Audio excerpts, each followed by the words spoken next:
ఇక పార్టీ కూడా సబ్బు పెట్టి కడిగినట్టు మంచిగా సాఫ్ అయింది. అసొంటోళ్ళు వెళ్ళిపోయినరు, నికార్సుగా కొట్లాడేటోళ్ళు మాత్రమే మిగిలిరు. పెద్దలు కేసీఆర్ గారు ఎప్పుడు చెప్తుంటారు, ఏ సంస్థలనైనా ఏ పార్టీలనైనా రెండు రకాల వ్యక్తులు ఉంటారు. ఒకటి పోరాటవాదులు, అంటే ఫలితం ఎట్లున్నా, ఎవరు అవతల ఎంత శక్తివంతుడున్నా, మా సబితక్క లెక్క మనం మీరు చూసింటారు, మహేశ్వరంలో కాంగ్రెస్ వాళ్ళు అవమానిస్తే ఆడబిడ్డను లేదా అవతలోడు అధికారంలో ఉన్నాడు అని ఆలోచించలేదు. కింద అక్కడనే కూర్చున్నది అంటే మొత్తం రాష్ట్రం అంతా అగ్గిపెట్టి మొత్తం రేవంత్ రెడ్డికి చుక్కలు చూపెట్టింది. ఆ రోజు అసెంబ్లీలో రేవంత్ రెడ్డి అవమానిస్తే మా అక్క సబితక్క, తర్వాత సునీత లక్ష్మారెడ్డి గారు, కోవ లక్ష్మక్క ముగ్గురు మమ్మల్నేమో ఎత్తవతల వాడేసారు, సస్పెండ్ చేశారు. ముగ్గురు ఆడబిడ్డలు అక్కడనే 4.5 గంటల పాటు నిలబడ్డారు. మైక్ కావాలని చెప్పి సీటు ముంగట నిలబడ్డారు. మీ స్పీకర్ గారు ఇయ్యలే, మీ వికారాబాద్ ఎమ్మెల్యే స్పీకరు ఆయన మైక్ ఇయ్యాడు. రేవంత్ రెడ్డి ఇషారా మీకెళ్ళి నడుస్తాడు. బయటనేమో పెద్ద పెద్ద పోజులు కొడతాడు రేవంత్ రెడ్డి. మాది ప్రజాపాలన, మేము స్వేచ్ఛనిస్తున్నాం, మేము ఇది ఇస్తున్నాం, అది ఇస్తున్నాం, గంటలు మాట్లాడుర్రి అంటాడు. ఆడ నిమిషం మైక్ అని గడగడ వణికిపోతున్నాడు. ఎందుకు? ఇవ్వలకు మన టీఆర్ఎస్ వాళ్ళకు మైక్ ఇచ్చిన ఫుట్బాల్ ఆడుతున్నారు అసెంబ్లీలో. అందుకే భయపడి ఒక్క ప్రశ్నకు సమాధానం చెప్పే తెలివిలేదు. ఒక్క ప్రశ్నకు సమాధానం చెప్పే తెలివిలేదు. వీళ్ళే కదా చెప్పింది, మనం ఏమైనా అడిగినామా? ఏమన్నారు ఆ రోజు రేవంత్ రెడ్డి గారు రుణమాఫీ విషయంలో? ఎంబడ ఉరుకుండ్రి బ్యాంకుకు.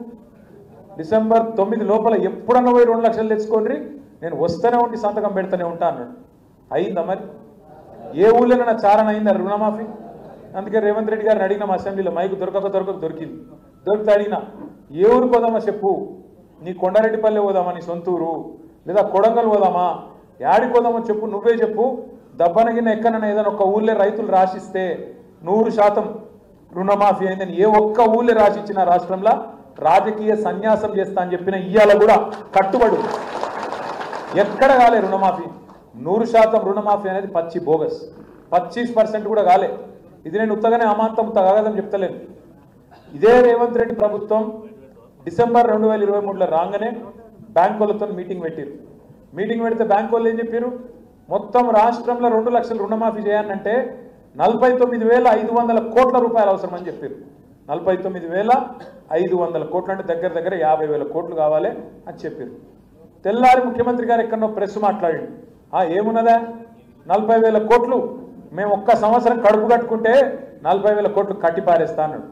నేను చూస్తూ ఉంటే ఆ ప్రెస్ మీట్ 9,500 కోట్లు తెల్లారి వరకే మాయమైపోయినాయి.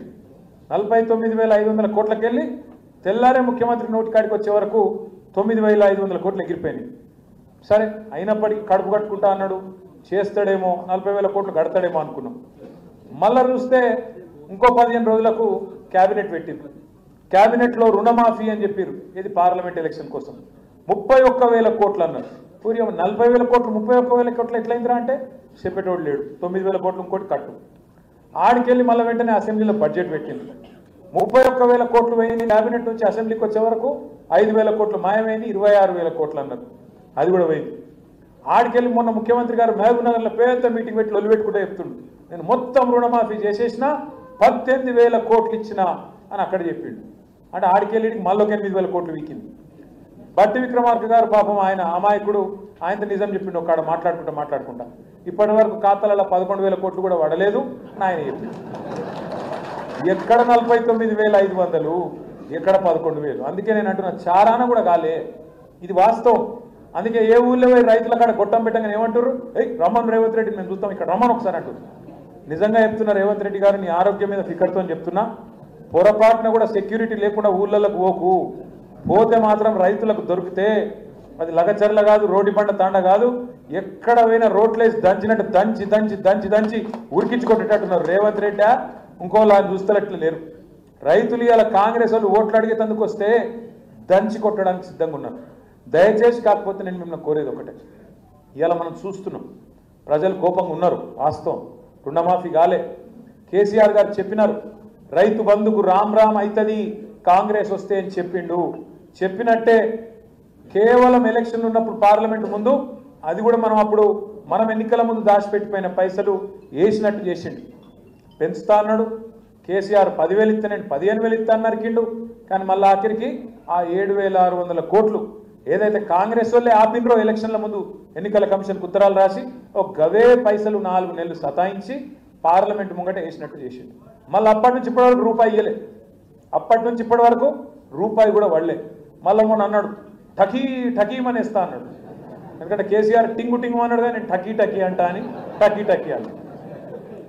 మేము అనుకుంటే నిజంగానే పడతాయేమో కాదేదో భూములను పెట్టిండట. ఇక్కడ మీ రంగారెడ్డి జిల్లా భూములే 10,000 కోట్లు అవి తనక పెట్టి తెచ్చిండట. మరి ఆ 10,000 కోట్లకి నేర్తాడేమో నిజంగానే రేవంత్ రెడ్డి మంచోడు అయిందేమో నేను అనుకుంటే. తెల్లారి వరకు 26 జనవరి ఉన్నది. ఈరోజు సెలవు ఉంది బ్యాంకులకు. మీరు తెల్లారు లేచే వరకే ఫోన్లు మోగుతూనే ఉంటాయి. టకీ టకీ అంటే అన్నాడు.